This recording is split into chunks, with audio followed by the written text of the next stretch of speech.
నమస్కారం, DTV news కి స్వాగతం. హెడ్లైన్ చూద్దాం.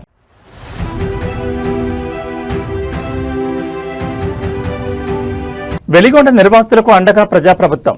శనివారం ఒక్కరోజే 300 కోట్ల R&R నిధులు విడుదల.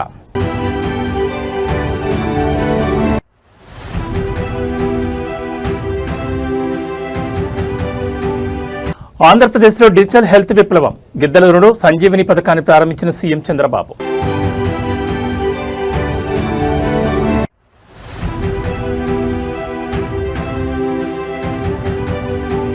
భాగ్యనగరంలో ఏరోస్పేస్ విప్లవం. సెకండ్ జనరేషన్ ఎయిర్ క్రాఫ్ట్ను ఆవిష్కరించిన బ్లూజే ఏరోస్పేస్.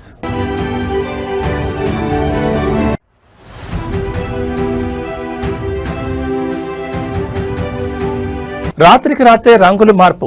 రేవంత్ రెడ్డి మార్కు పాలనపై నెట్టింటి ట్రోల్స్. ఇక డీటెయిల్స్ చూస్తే ఆంధ్రప్రదేశ్ పశ్చిమ ప్రకాశం జిల్లాతో పాటు 4 జిల్లాల తలరాతన మార్చబోయే ప్రతిష్టాత్మక వెలిగొండ ప్రాజెక్టు పరిధిలో ఒక అపూర్వమైన అత్యంత భావోద్వేగభరితమైన ఘటన ఆవిష్కృతమైంది. ముఖ్యమంత్రి చంద్రబాబు నాయుడు వెలిగొండ ప్రాజెక్టు నిర్వాసితులు రైతులతో జరిపిన ముఖాముఖి సమావేశం రాజకీయంగా తీవ్ర సంచలనంగా మారింది. ఎలాంటి బారికేడ్లు లేకుండా కట్టుదిట్టమైన భద్రతా దూరాన్ని పక్కన పెట్టి స్వయంగా రైతుల మధ్యనే కూర్చుని వారి బాధలను చంద్రబాబు ఆలకించారు. గత పాలకులు పునరావాస హక్కులను అడిగితే అరెస్టులు చేసి వేధించారంటూ నిర్వాసితులు కన్నీటి పర్యంతం అవగా చంద్రబాబు ఇచ్చిన ఒకే ఒక్క భరోసా అక్కడి వాతావరణాన్ని మార్చేసింది. ప్రకాశం జిల్లా మార్కాపురం వేదికగా జరిగిన ఈ ముఖాముఖిలో వెలిగొండ ప్రాజెక్టు కోసం తమ భూములను ఇళ్లను త్యాగం చేసిన సుంకేసుల మరియు ఇతర ముంపు గ్రామాల ప్రజలు పెద్ద ఎత్తున పాల్గొన్నారు. ఈ సందర్భంగా సుంకేసులకు చెందిన దూదేకల ఖాసిం వలి అనే నిర్వాసితులు చంద్రబాబు ముందే కన్నీళ్లు పెట్టుకున్నారు. గత పాలకులు తమకు రావాల్సిన పునరావాస సొమ్ము ఇవ్వమంటే జైళ్లకు పంపి బంధించారని, కానీ ఇప్పుడు చంద్రబాబు స్వయంగా 300 కోట్ల నిధులు పట్టుకుని మా ఊరికే రావడం దేవుళ్లాంటి నిర్ణయం అంటూ ఆయన భావోద్వేగానికి లోనయ్యారు. హనుమ ప్రసాద్ అనే మరో నిర్వాసితులు మాట్లాడుతూ ఈ డబ్బు అందడంతో తమ పిల్లల చదువులకు భవిష్యత్తుకు భరోసా కలిగిందని ఆనందం వ్యక్తం చేశారు. ప్రాజెక్టు పనులను 30 ఏళ్ల కల సాకారమయ్యేలా చకచకా పరుగులు పెట్టిస్తున్నందుకు రైతులు చంద్రబాబుకు పాదాభివందనం చేసేందుకు ప్రయత్నించగా ఆయన వారిని నివారించారు. ఈ సందర్భంగా సీఎం చంద్రబాబు స్పందిస్తూ 7,225 మంది నిర్వాసితులు ఉంటే గత ప్రభుత్వం కేవలం 96 మందికి మాత్రమే నిధులు ఇచ్చిందని, తాము శనివారం ఒక్కరోజే 2,351 మందికి 300 కోట్ల మేర R&R నిధులు క్లియర్ చేశామని వివరించారు. ఏ ఒక్కరికి అన్యాయం జరగకుండా ప్రతి ఒక్కరికి న్యాయం చేసే గ్యారంటీ తమదేనని చంద్రబాబు స్పష్టం చేశారు.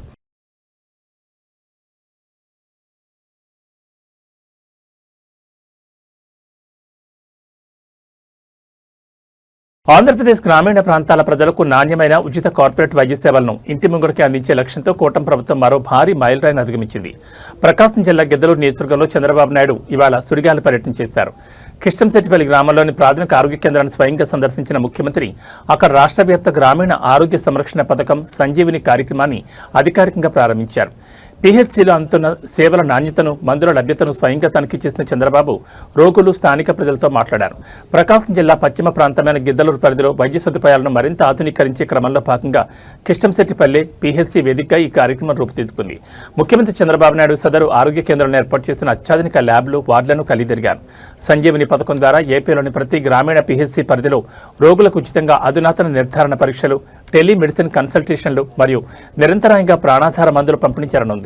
గ్రామీణ ప్రజలు వైద్యం కోసం పట్టణాలకు పరుగులు తీసి అప్పుల పాలు కాకూడదనే ఉద్దేశంతోనే ఈ కార్యక్రమాన్ని డిజైన్ చేసినట్లు సీఎం తెలిపారు. కిష్టంశెట్టిపల్లి ప్రజలతో నేరుగా మాట్లాడి అక్కడ అందుతున్న వైద్య సేవలు, స్టాఫ్ పనితీరుపై చంద్రబాబు ఫీడ్బ్యాక్ సేకరించారు.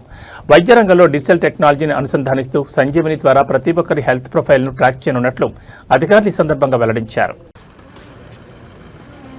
Sir, good afternoon sir. Welcome to KSPalli PHC sir. Sridhar Reddy sir. Sir, ఇది digital nerve centre arena sir. ఇక్కడ ఓపీ రిజిస్ట్రేషన్ చేస్తారు సార్. MLHP రోహిణి ఉంటారు. డాక్టర్స్కి అపాయింట్మెంట్స్ ఇస్తారు సార్.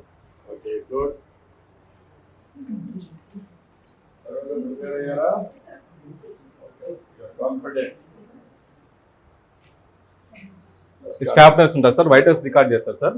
వైటల్స్ పేషెంట్ డీటెయిల్స్ అన్ని తీసుకున్న తర్వాత డాక్టర్స్ దగ్గర పంపిస్తారు సార్.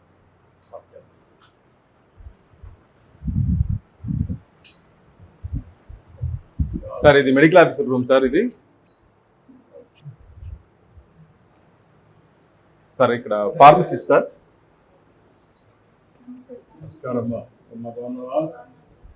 బాగా అలవాటైందా?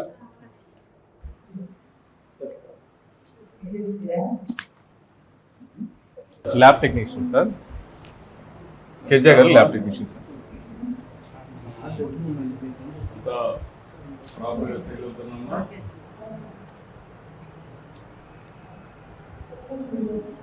సార్ వాట్స్ అంతా మినిమం ఎక్విప్మెంట్ అంతా ఉందా?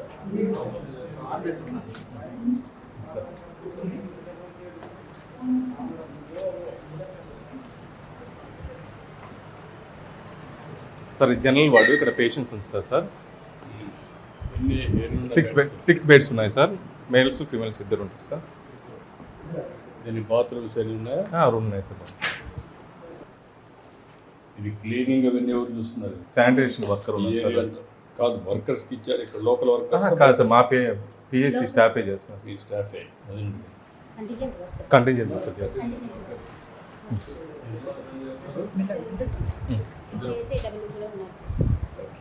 Delivery room sir.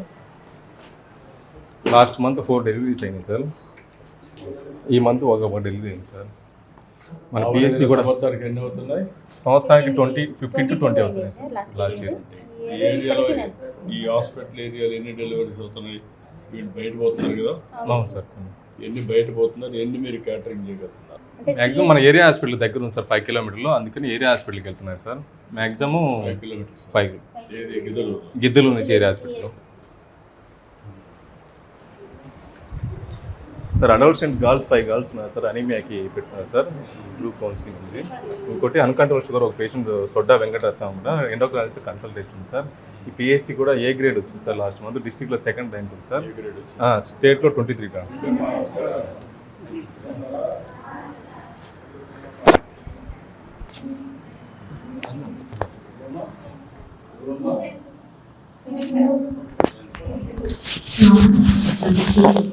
నమస్కారం అండి. నమస్తే సార్. నమస్తే అమ్మా. ఈ పిల్లలందరినీ చేస్తారా? సార్ పిల్లలకి అందరికీ కూడా టెస్ట్ ప్రకారం ఎనీమియా ఉంది సార్. వీళ్ళకి మన టాటా సంజీవిని ప్రోగ్రామ్ లో అడాల్సెంట్ కౌన్సిలింగ్ ప్రోగ్రామ్ లో ఈ వీళ్ళకి ఎనీమియా పాయింట్ ఆఫ్ వ్యూ లో వీళ్ళతో డిస్కస్ చేయడానికి కోసం వీళ్ళని సెలెక్ట్ చేశాం సార్. అయితే with your permission I will start counselling sir. చెప్పండి అమ్మా, చెప్పండి. మీరు ప్రొసీజర్ అంతా కరెక్ట్ చేయండి సార్. నా పేరు పద్మలత సార్, మెడిసిన్ ప్రొఫెసర్ అండి. Madam Vijay Geetha, nutritionist in our government medical college Ongole నుండి మాట్లాడుతున్నాం సార్. పిల్లలు మీ పేరు చెప్తారా? పరిచయం చేసుకుందామా? ఏరోస్పేస్ విమానయాన రంగ భవిష్యత్తును సరికొత్తగా మారుస్తూ భాగ్యనగరం వేదిక మరో అద్భుత ఆవిష్కరణ రూపుదిద్దుకుంది. హైదరాబాద్కు చెందిన ప్రముఖ స్టార్టప్ ఇంక్యుబేటర్ టీ-హబ్ మద్దతుతో ఎదిగిన బ్లూజే ఏరో సంస్థ తన 2nd జనరేషన్ ప్రోటోటైప్ ఎయిర్క్రాఫ్ట్ను అత్యంత ప్రతిష్టాత్మకంగా ఆవిష్కరించింది. ఏరోస్పేస్ రంగంలో సరికొత్త విప్లవంగా భావించి వర్టికల్ టేకాఫ్ అండ్ ల్యాండింగ్ సాంకేతికతతో సాధారణ ఎయిర్పోర్ట్ రన్వే మౌలిక సదుపాయాలు ఏవీ లేకుండానే నిలువుగా పైకి లేవగల, అలాగే ల్యాండింగ్ అవ్వగల విమానాల తయారీలో ఈ సరికొత్త అడుగుపడింది. బ్లూజే ఏరో సంస్థ తక్కువ దూర ప్రయాణాలను అత్యంత సులభతరం చేసేందుకు, అలాగే వేగవంతమైన ప్యాసింజర్ మరియు కార్గో రవాణా సర్వీసుల కోసం హైడ్రోజన్, ఎలక్ట్రిక్ మరియు బ్యాటరీ పవర్డ్ VTOL నెమోన్ విమానాలను అభివృద్ధి చేస్తోంది.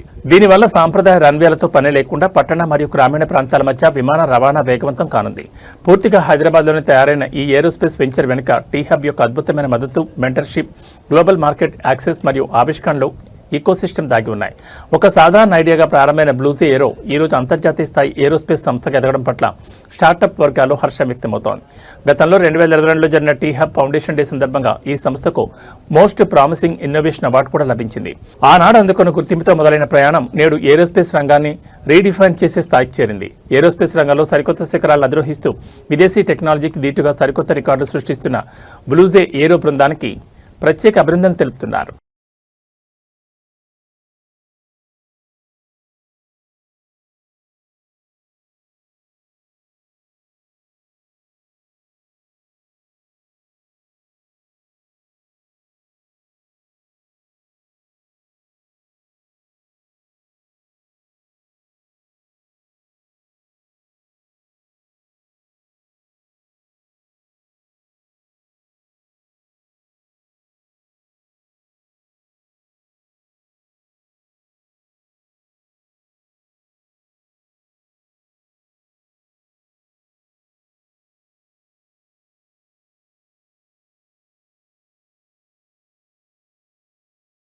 తెలంగాణ రాజకీయాల్లో విపక్షాల విమర్శలకు సామాన్యుల మైండ్ వాయిస్ కు అద్దం పెట్టేలా ఒక పాత సామెత ఇప్పుడు సోషల్ మీడియా వేదికగా విపరీతంగా ట్రెండ్ అవుతోంది. మసిబూసి మారేడుకాయ చేయడం అంటే ఉన్నది లేనట్లు లేనిది ఉన్నట్లు రంగులు మార్చి నమ్మించడం. తెలంగాణ ప్రజలకు ఈ సామెత తెలియదనుకుంటున్నారేమో గానీ ముఖ్యమంత్రి రేవంత్ రెడ్డి తన పాత రాజకీయ అనుభవాలన్నింటినీ వాడి క్షేత్రస్థాయిలో సరిగ్గా ఇదే చేసి చూపిస్తున్నారంటూ సోషల్ మీడియాలో నెటిజన్లు విపక్ష శ్రేణులు తీవ్రంగా ధ్వజమెత్తుతున్నారు. కాంగ్రెస్ ప్రభుత్వం అధికారంలోకి వచ్చిన తర్వాత రవాణా రంగంలో మహిళలకు ఉచిత ప్రయాణం కల్పించినప్పటికీ ఆర్టీసీని లాభాలకు తెచ్చేందుకు వినూత్నంగా రంగుల వ్యూహాన్ని ఎంచుకునేందుకు విమర్శలు వస్తున్నాయి. పల్లెటూళ్లకు తిరిగే సాధారణ పల్లె వెలుగు బస్సులకు గ్యారేజీల్లో రాత్రికి రాత్రి కొత్త పెయింట్లు వేసి వాటిని ఎక్స్ప్రెస్ బస్సులుగా రోడ్లపై కదులుతున్నారని, ఆ పేరుతో సామాన్య ప్రయాణికుల నుంచి అదనపు ఛార్జీలు బాదుతున్నారని విజువల్స్తో సహా ట్రోల్ చేస్తున్నారు. కేవలం రవాణా శాఖలోనే కాదు, గత ప్రభుత్వ హయాంలో కేసీఆర్ నిర్మించిన డబుల్ బెడ్రూమ్ ఇళ్లకు ఇప్పుడు కాంగ్రెస్ మార్క్ 3 రంగులు వేసి వాటిని ఇందిరమ ఇళ్లుగా ప్రమోట్ చేసుకుంటున్నారని విపక్షాలు మండిపడుతున్నాయి. అలాగే గతంలో ఉన్న ప్రభుత్వ పాఠశాలల భవనాలకు కేవలం రంగులు మార్చేసి తెలంగాణ పబ్లిక్ స్కూల్స్గా బోర్డులు తగిలిస్తున్నారని, మౌలిక సదుపాయాలు పెంచకుండా కేవలం బాహ్య రూపాలను మాత్రమే రేవంత్ రెడ్డి మార్కు పరిపాలన అంటూ నెటిజన్లు సెటైర్లు వేస్తున్నారు. కొత్త ప్రాజెక్టులు కట్టకుండా పాత వాటికి రంగులేసి తామేదో పొడి చేస్తున్నామన్నట్లు బిల్డప్ ఇవ్వడంపై గ్రామీణ ప్రాంతాల ప్రజల్లోనూ అంతర్గత చర్చ మొదలైంది.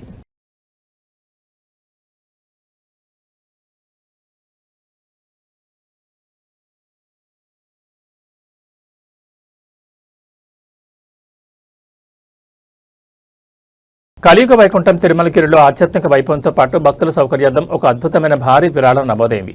రిలయన్స్ ఇండస్ట్రీస్ అధినేత ముఖేష్ అంబానీ చిన్న కుమారుడు Reliance industries director Anant Ambani శ్రీవారి పట్ల తనకున్న అపారమైన భక్తిని చాటుకున్నారు. ఇవాళ తెల్లవారుజామున తిరుమల శ్రీ వెంకటేశ్వర స్వామి వారిని దర్శించుకున్న ఆయన అత్యంత పవిత్రమైన సుప్రభాత సేవలో పాల్గొన్నారు. ఈ పర్యటన సందర్భంగా తిరుమల తిరుపతి దేవస్థానానికి 27.5 కోట్ల రూపాయల విలువైన 25 అత్యాధునిక ఎలక్ట్రిక్ బస్సులను భారీ విరాళంగా అందజేశారు. తిరుమల కొండపై కాలుష్య నివారణకు, పర్యావరణ అనుకూల రవాణాను ప్రోత్సహించడానికి టీటీడీ తీసుకుంటున్న నిర్ణయాలకు మద్దతుగా రిలయన్స్ ఈ భారీ విరాళాన్ని ప్రకటించింది. అనంత్ అంబానీ సమర్పించిన ఈ 25 ఎలక్ట్రిక్ బస్సుల విలువ దాదాపు 27.5 కోట్ల రూపాయలుగా ఉంది. అయితే ఈ విరాళంలో అత్యంత కీలకమైన హైలైట్ ఏంటంటే కేవలం బస్సులనిచ్చి చేతులు దులుపుకోకుండా ఆ బస్సుల నిర్వహణకు అవసరమైన పూర్తి ఛార్జింగ్ స్టేషన్ల ఖర్చులను, వాటి మెయింటెనెన్స్ను మరియు ఆ బస్సులను నడిపే డ్రైవర్ల నెలవారీ జీతాలను సైతం రిలయన్స్ సంస్థే స్వయంగా భరించనుంది. దీనివల్ల టీటీడీ బడ్జెట్పై ఎలాంటి అదనపు భారం పడకుండా భక్తులకు ఉచిత, పర్యావరణ అనుకూల ప్రయాణ సౌకర్యాలు లభించనుంది. దర్శనానంతరం రంగనాయకుల మండపంలో వేద పండితులు అనంత్ అంబానీకి ఆశీర్వచనం పలక అధికారులు స్వామివారి శేషవస్త్రం, తీర్థప్రసాదాలు అందజేశారు.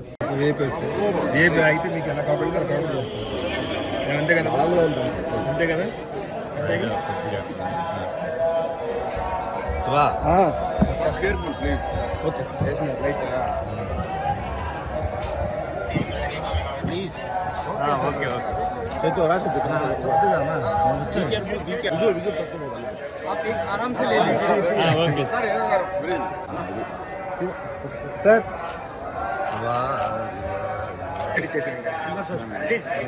ఏం విజువల్ రాలేదు నా దూరంగా ఉంటాం కాదు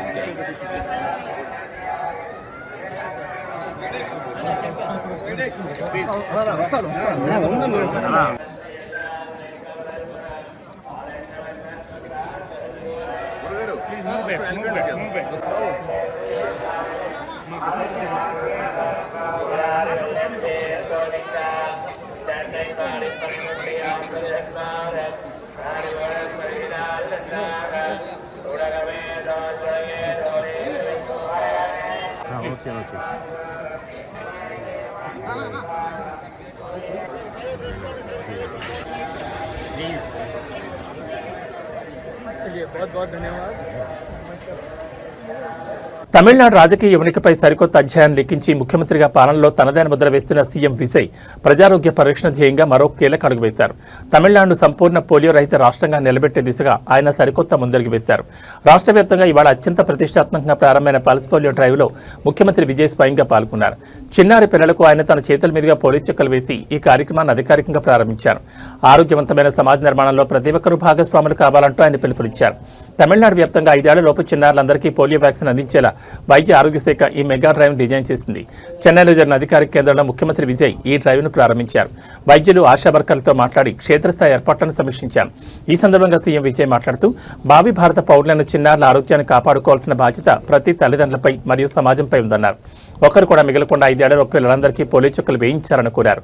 తమిళనాడులో వైద్య మౌలిక సదుపాయాల బలోపేతానికి, ప్రజారోగ్యానికి తమ ప్రభుత్వం అత్యంత ప్రాధాన్యత ఇస్తుందని, భవిష్యత్తులో మరిన్ని విప్లవాత్మక హెల్త్ స్కీమ్స్ తీసుకురాబోతున్నామని స్పష్టం చేశారు. ముఖ్యమంత్రి స్వయంగా వచ్చి చిన్నారులకు చుక్కలు వేయడంతో తమిళనాడు వ్యాప్తంగా ఈ డ్రైవ్కు విశేష స్పందన లభిస్తోంది. புலம்பெயர்ந்து வாழும் பெற்றோர்களின் குழந்தைகளுக்கும் முகாம் நாளன்று போலியோ சொட்டு மருந்து வழங்கப்படும். இந்த போலியோ சொட்டு மருந்து மையங்களில் 2 லட்சத்திற்கும் மேற்பட்ட சுகாதார பணியாளர்கள், அங்கன்வாடி பணியாளர்கள், ஆசிரியர்கள், தன்னார்வலர்கள் மாநில அளவில் ஈடுபடுத்தப்பட்டுள்ளனர். இப்பொழுது இங்கு உங்கள் முன்னால் போலியோ சொட்டு மருந்து முகாமினை தொடங்கி வைக்கும் விதமாக குழந்தைகளுக்கு மாண்புமிகு தமிழ்நாடு முதலமைச்சர் அவர்கள் போலியோ சொட்டு மருந்தினை வழங்குகின்றார். హైటెక్ సిటీలోని అత్యంత రద్దీగా ఉండే మెహఫిల్ రెస్టారెంట్తో పాటు గచ్చిబౌలిలోని ఫేమస్ షాగ్ హౌస్ హోటల్లో ఆహార రక్షణ అధికారులు ఆకస్మిక తనిఖీలు చేపట్టారు. బ్రాండ్ పేర్లు చూసి వేలాది రూపాయలు పెట్టుకుంటున్న ఆహారం వెనుక ఎంతటి ఘోరమైన అపరిశుభ్ర వాతావరణం దాగి ఉందో ఈ తనిఖీల్లో కళ్లకు కట్టినట్లు బయటపడింది. కిచెన్లో తడి ఫ్లోరింగ్, పాత గ్రిల్ చికెన్ నిల్వలు, చివరికి నిర్మాణ సామగ్రి పక్కనే రుమాలి రోటీలు తయారు చేస్తున్న భయంకరమైన దృశ్యాలు అధికారులను సైతం విస్మయానికి గురిచేశాయి. Telangana food safety task force విభాగం ఐటీ కార్డర్ను టార్గెట్ చేస్తూ ఈ మెరుపుదాడి నిర్వహించింది. హైటెక్ సిటీ మెహఫిల్ హోటల్ కిచెన్ లోపలికి వెళ్లిన అధికారులకు తీవ్ర అపరిశుభ్రత దర్శనమిచ్చింది. ఈగలు, కీటకాలతో కూడిన కింద పడ్డ నీటి ఫ్లోరింగ్, సరైన స్టోరేజ్, ఉష్ణోగ్రత లేని ఫ్రీజర్లు కనిపించాయి. అన్నిటికంటే దారుణంగా హోటల్ లోపల జరుగుతున్న రిపేర్ పనుల తాలూకా నిర్మాణ సామగ్రి, సిమెంట్, దుమ్ము పక్కనే ఎలాంటి కవరింగ్ లేకుండా రుమాలి రోటీలను తయారు చేస్తుండని అధికారులు రెడ్ హ్యాండ్గా పట్టుకున్నారు. అటు గచ్చిబౌలి షాగ్ హౌస్ లో కూడా దాదాపు ఇవే దారుణ పరిస్థితులు పునరావృతమయ్యాయి. కస్టమర్లకు వడ్డిస్తున్న గ్రిల్ చికెన్ మరియు బిర్యానీ మాంసం నిల్వలు పాతవుగా తేలడం, కిచెన్ సిబ్బందికి కనీస హెల్త్ ఫిట్నెస్ సర్టిఫికెట్ లేకపోవడాన్ని టాస్క్ ఫోర్స్ తీవ్రంగా పరిగణించింది. నిబంధనలు ఉల్లంఘించిన ఈ 2 హోటల్ నిర్వాహకులకు విపరీతమైన అపరిశుభ్రత కింద కఠినమైన చట్టపరమైన నోటీసులు జారీ చేశారు. బ్రాండ్ ఇమేజ్ చూసి మోసపోకుండా మనం తినే ఆహార నాణ్యతపై ప్రతి ఒక్కరూ అలర్ట్గా ఉండాల్సిన సమయం వచ్చింది. ఈ హోటల్ యాజమాన్యాల వివరణ మరియు ఫుడ్ సేఫ్టీ ల్యాబ్స్ నుంచి రాబోయే నివేదికలపై తమ బృందం నిఘా ఉంచిందని తెలిపారు.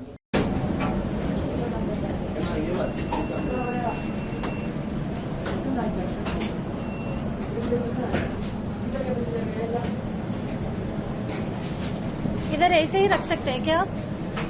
हाँ?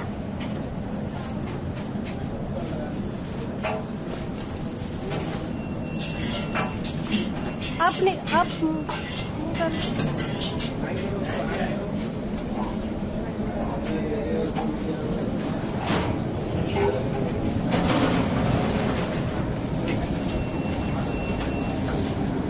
దేశ రాజకీయాల్లో ముఖ్యంగా సంఘ పరివార అంతర్గత వర్గాల్లో భూకంపం సృష్టించి అత్యంత సంచలన వ్యాఖ్యలు వెలుగులోకి వచ్చాయి.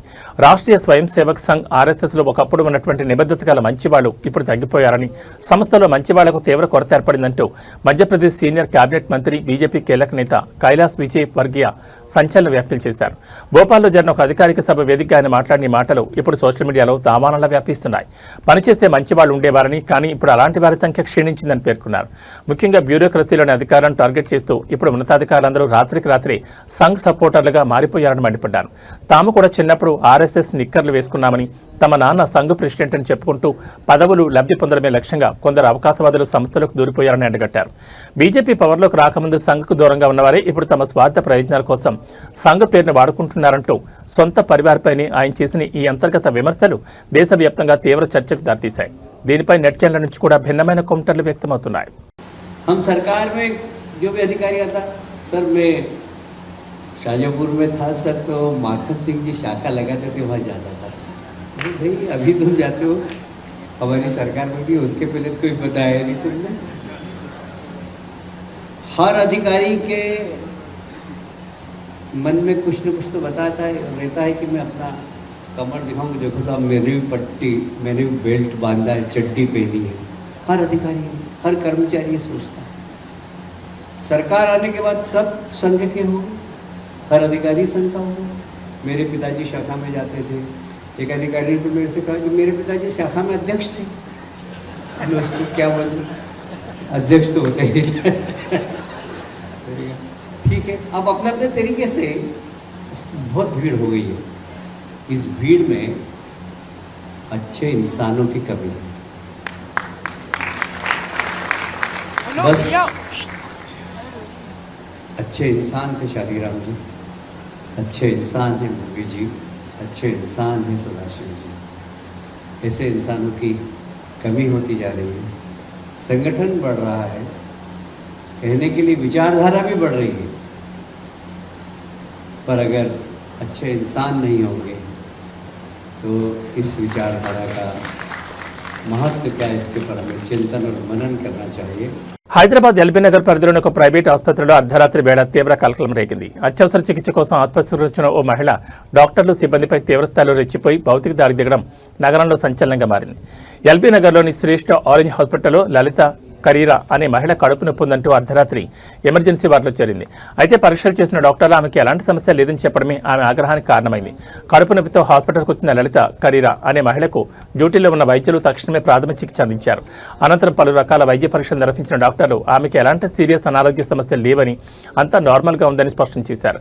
దీంతో తీవ్ర ఆగ్రహానికి గురైన లలిత డాక్టర్లు తనను నిర్లక్ష్యం చేస్తున్నారంటూ అక్కడి సిబ్బందితో ఘర్షణకు దిగింది. ఆసుపత్రి లోపల నానా రభస సృష్టించిన ఆమె అడ్డు వచ్చిన వారిని దూషిస్తూ దాడికి పాల్పడింది. సిబ్బంది వెంటనే పోలీసులకు ఫోన్ చేయడంతో సదరు మహిళ అక్కడి నుంచి తప్పించుకునేందుకు ప్రయత్నించింది. TS08 HG 9824 నెంబర్ గల తన కారును ఆమె స్వయంగా నడుపుకుంటూ వనస్థలిపురంలోని సహారా హాస్పిటల్కి వెళ్లినట్టు సమాచారం. ఆసుపత్రి యాజమాన్యం ఇచ్చిన అధికారిక ఫిర్యాదు ఆధారంగా ఎల్బీ నగర్ పోలీసులు కేసు నమోదు చేసి సీసీటీవీ విజువల్స్ ఆధారంగా దర్యాప్తును ముమ్మరం చేశారు. డ్యూటీలో ఉన్న వైద్యులపై ఇలాంటి దాడులు జరగడంపై స్థానిక మెడికల్ వర్గాల్లో తీవ్ర ఆందోళన వ్యక్తమవుతోంది.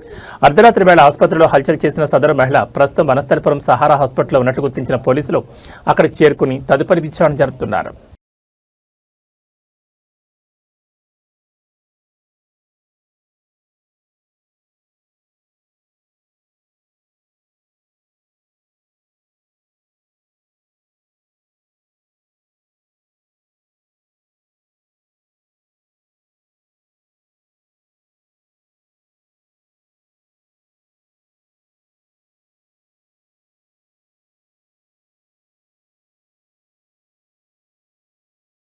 నిజామాబాద్ జిల్లా ఆర్మూర్లో విద్యా వ్యవస్థను, శాంతి భద్రతలను తీవ్రంగా కలవరపరిచి ఒక దారుణ ఉదంతం వెలుగుచూసింది. పాఠశాల ప్రాంగణంలో విద్యార్థులకు పాఠాలు చెప్తున్న ఒక ప్రభుత్వ ఉపాధ్యాయుడిపై స్థానిక రాజకీయ నాయకులు భౌతిక దాడికి తెగబడ్డారు. ఆర్మూర్కు చెందిన ఉర్దూ టీచర్ అమీర్పై అసలు నువ్వు స్కూల్లో ఉర్దూ భాషను ఎందుకు బోధిస్తున్నావు అంటూ బీజేపీ స్థానిక నాయకులు తీవ్ర ఆగ్రహంతో ఊగిపోతూ విద్యార్థుల ముందే ఆయనపై చెంపదెబ్బ కొట్టి ఘోరంగా అవమానించారు. అన్నింటికంటే షాకింగ్ అంశం ఏంటంటే చట్టాన్ని కాపాడాల్సిన పోలీసుల సమక్షంలోనే ఈ దాడి జరగడం ఇప్పుడు తీవ్ర దుమారం రేపుతోంది. ఆర్మూరు స్థానిక ప్రభుత్వ పాఠశాలలో ఉర్దూ బోధన జరుగుతున్న సమయంలో ఈ వివాదం రాజుకుంది. భాషా బోధనను తప్పుబడుతూ బీజేపీ టౌన్ ప్రెసిడెంట్ బాలు ఆధ్వర్యంలోని కొందరు నాయకులు స్కూల్లోకి చొరబడ్డారు. పరిస్థితి ఉద్రిక్తంగా మారడంతో అప్పటికే అక్కడికి చేరుకున్న పోలీసులు కేవలం ప్రేక్షక పాత్ర వహించారని ఆరోపణలు వినిపిస్తున్నాయి. చట్టాన్ని చేతుల్లోకి తీసుకుని మైనార్టీ ఉపాధ్యాయుడిని విద్యార్థుల ముందే కాలర్ పట్టుకుని చెంపదెబ్బ కొడుతున్న పోలీసులు సకాలంలో అడ్డుకోలేకపోయారని స్థానిక విద్యా సంఘాలు మండిపడుతున్నాయి. ఉపాధ్యాయుడిని తీవ్రంగా బెదిరించిన ఈ ఘటనపై బాధితులిచ్చిన అధికారిక ఫిర్యాదుతో పోలీసులు రంగాలకు దిగారు. దాడి మరియు బెదిరింపుల కేసు కింద ఆర్మూర్ బీజేపీ టౌన్ ప్రెసిడెంట్ బాలుతో పాటు ఈ దారుణంలో పాల్గొన్న మరికొందరు లీడర్లపై ఐపీసీ పరిధిలోని పలు సెక్షన్ల కింద కేసులు నమోదు చేశారు. విద్యామందిరంలో ఇలాంటి రాజకీయ దాడులు జరగడాన్ని పలువురు తీవ్రంగా ఖండిస్తున్నారు. ఒక ప్రభుత్వ ఉపాధ్యాయుడిపై, అది కూడా విద్యాబుద్ధులు నేర్పే పాఠశాలలో ఇలాంటి దాడులు జరగడం సభ్య సమాజం తలదించుకునేలా చేస్తోంది.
స్కూల్ బస్సులు ఎక్కి దిగే మన పిల్లల భద్రతపై ప్రతి ఒక్క తల్లిదండ్రులు, స్కూల్ యాజమాన్యాలు కళ్ళు తెరిపించే ఒక షాకింగ్ ప్రమాద దృశ్యం సోషల్ మీడియాలో కలకలం రేపుతోంది. మహారాష్ట్రలోని బీడ్ జిల్లాలో స్కూల్ బస్ దిగి రోడ్డు దాటుతున్న ఒక చిన్నారిని అతివేగంగా వచ్చిన బైక్ ఘోరంగా ఢీకొట్టింది. ఈ భయంకరమైన ప్రమాదం చూశాక మన పిల్లలకు రోడ్డు దాటే నియమాలు నేర్పించడంలో మనం ఎంత నిర్లక్ష్యంగా ఉంటున్నామో అర్థమవుతోంది. బీడ్లో జరిగిన ఈ ఘటనలో బస్సు దిగిన చిన్నారి బస్సు ముందు భాగం నుంచి రోడ్డు అవతల వైపునకు ఒక్కసారిగా పరిగెత్తింది. అదే సమయంలో బస్సు పక్క నుంచి వేగంగా దూసుకొచ్చిన మోటార్ సైకిల్ ఆ చిన్నారిని బలంగా ఢీకొట్టింది. ఈ ప్రమాదాలు కేవలం వాహనదారుల వేగం వల్లే కాదు, చిన్నపిల్లలకు రోడ్డు దాటే పద్ధతులపై కనీస అవగాహన లేకపోవడం వల్ల కూడా జరుగుతున్నాయి. రోడ్డు ప్రమాద నిపుణుల సూచనల ప్రకారం పిల్లలు బస్సు దిగిన వెంటనే రోడ్డుపైకి పరిగెత్తకూడదు.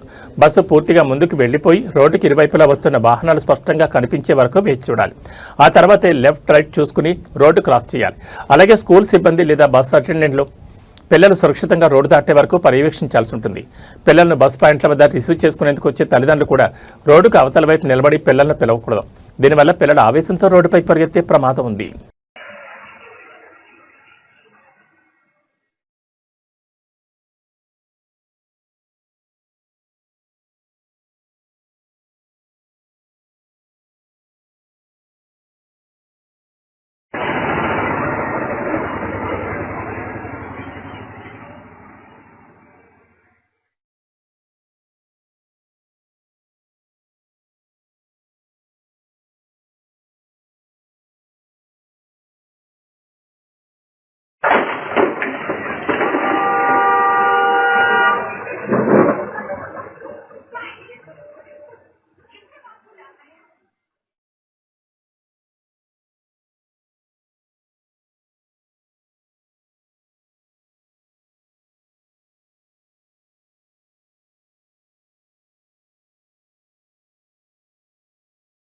దక్షిణ భారత చలనచిత్ర పరిశ్రమలో ఒక సువర్ణ అధ్యాయం ముగిసింది. తనదైన స్క్రీన్ ప్లే, మాయాజాలంతో, విలక్షణమైన నటనతో దశాబ్దాల పాటు ప్రేక్షకులను అలరించిన ప్రముఖ సీనియర్ నటుడు, దిగ్గజ దర్శకుడు కె. భాగ్యరాజ్ ఇక్కలేరు.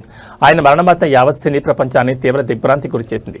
అయితే చెన్నైలోని ఆయన నివాసంలో ఒక అత్యంత హృదయ విదారకరమైన దృశ్యం అక్కడికి వచ్చిన ప్రతి ఒక్కరిని కంటతడి పెట్టించింది.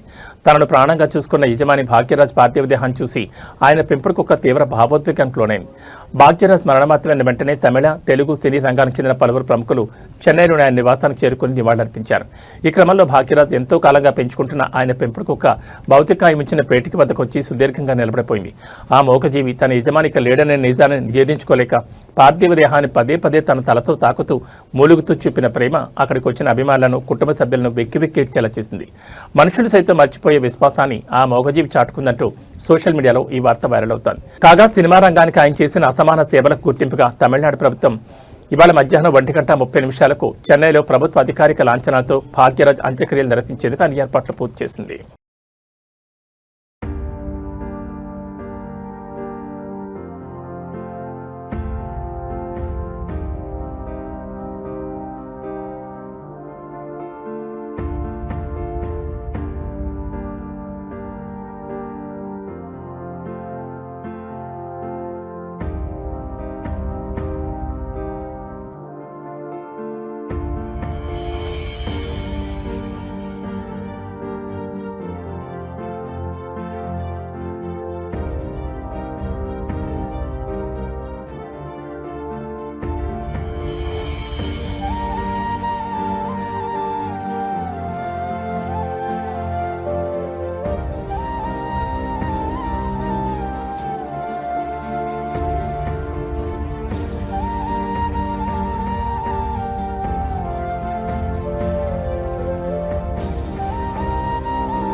ఏబీ బులెటిన్ విశేషాలు. నమస్కారం.